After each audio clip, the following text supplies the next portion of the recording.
Street లైట్కి సెపరేట్గా ఉంటుందంట. అది వేయకపోవడం వల్ల ఇది 365 రోజులు కూడా వెలుగుతూ ఉన్నాయి. దీనివల్ల నర్సీపట్నం మున్సిపాలిటీకి ఒక నెలకి 35,000 నుంచి 40,000 రూపాయలు వృధా అవుతుంది ప్రజల సొమ్ము.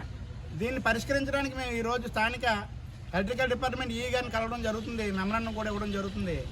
వారికి ఒకటే తెలియజేస్తున్నాం, మీరు నర్సీపట్నం మున్సిపాలిటీలో 5 సంవత్సరాల నుంచి సమస్య ఉంది. మిమ్మల్ని అడిగితే మున్సిపాలిటీ వాళ్ళని అడగమంటున్నారు, మున్సిపాలిటీని అడిగితే ఎలక్ట్రికల్ డిపార్ట్మెంట్ అడగమంటున్నారు. అందుకే ఈరోజు ఎలక్ట్రికల్ గారికి మెమరాండం ఇస్తాం. రేపు కౌన్సిల్లో జనసేన పార్టీ తరఫున మా వాయిస్ రైజ్ చేస్తాం.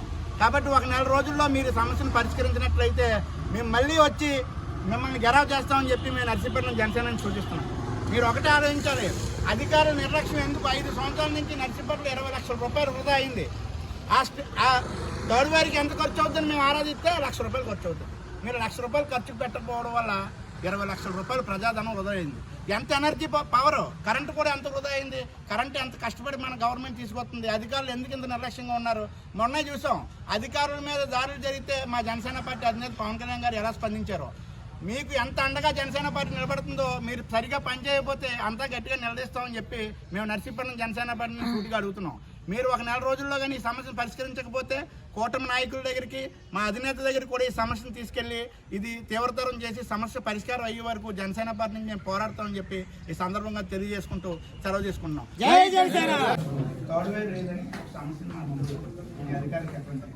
మేము మున్సిపాలిటీ కూడా చెప్పాము, మీకు ముందు ఆఫీసర్ ఎవరు పట్టించుకోలేదు. దీనివల్ల ఈ 400 లైట్ల వల్ల మనకి కరెంట్ ఎంత వృధా అవుతుందంటే సంవత్సరానికి 5 లక్షల రూపాయలు ఓన్లీ ఎక్స్ట్రా కరెంట్ మన ప్రజల మీద భారం పడుతుంది. అదేవిధంగా 5 సంవత్సరాలకి సమస్య ఉంది కాబట్టి 25 లక్షల రూపాయలు వృధాగా పోయిందండి.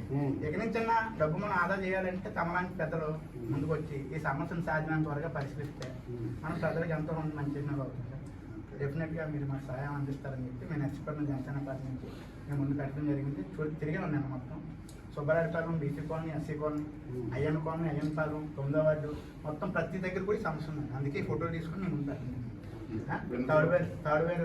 థర్డ్ వైర్ అంటే దీని పరిష్కారం ముందు మున్సిపాలిటీ దగ్గర మొదలవ్వాలండి. ఫస్ట్ మున్సిపాలిటీ వాళ్ళకి అప్లికేషన్ మాకు ఇచ్చి మాకు పలానా ఏరియాలో థర్డ్ వైర్ కావాలని చెప్పేసి మీరు ఒకసారి ఇస్తే కౌన్సిల్లో కూడా మేము వాళ్ళకు కూడా చెప్తాం. ఎస్టిమేషన్ వేస్తాము. ఆ ఎస్టిమేషన్ వేసి థర్డ్ వైర్ కావాల్సిన డబ్బులు వాళ్ళు కట్టేస్తే థర్డ్ వైర్ ప్రొవైడ్ చేస్తాము తప్పకుండా.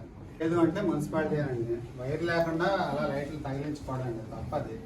సపరేట్ వైర్ డబ్బులు కట్టి ఆ వైర్ వేసిన తర్వాత దాంట్లో కంట్రోల్ పెట్టుకొని అప్పుడు ఆ లైట్లు వెలిగించుకుంటే అప్పుడు నా దృష్టిలో కాలేదు. ఇప్పుడు మీరు తీసుకొచ్చారో నా దృష్టిలోకి వచ్చింది. మున్సిపాలిటీ పరంగా రాలేదు సార్, మీకు ప్రాబ్లం రాలేదు. నేను థర్డ్ వైర్ లేదని ఎప్పుడు నా దృష్టిలో రాలేదు.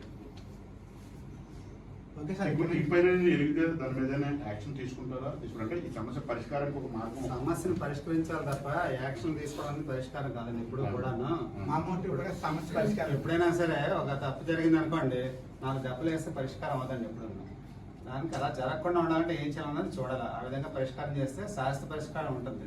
లేకపోతే టెంపరీ నేను వెళ్ళిపోయిన తర్వాత ఇంకోళ్ళు కనెక్ట్ చేసుకుంటారు. అటువంటిది ఎప్పుడు మనం చేస్తాం.